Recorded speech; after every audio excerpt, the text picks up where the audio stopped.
Afərin sözünün hərfləri çoxluğu S, Fərid sözünün hərfləri çoxluğu H, H olarsa, N, S birləşir, H tapın. Əvvəlcə S-in deməli elementlərini qeyd edək. Afərin sözünün hərfləridir. A, F, Ə, R, İ, N. Heç bir hərf təkrar getmədiyi üçün, heç bir element təkrarlanmadığı üçün bu şəkildə qeyd edək. Və H çoxluğunu yazaq. Burada F, Ə, R, İ, D. Burada da heç bir hərf təkrar getmir. Hər birini bir dəfə istifadə edirik. Və artıq bu iki çoxluğun birləşməsi və kəsişməsini qeyd edək. S, H. Deməli, ortaq olan elementləri seçək. Ortaq olanlar nədir? F, sonra Ə, sonra R, İ.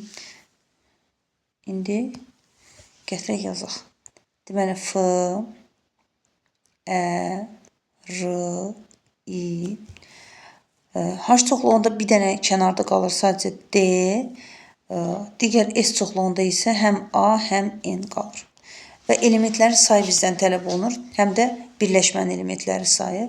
Birləşməsi olacaq 1, 2, 3, 4, 5, 6, 7. Cəmi 7 elementi var birləşmənin.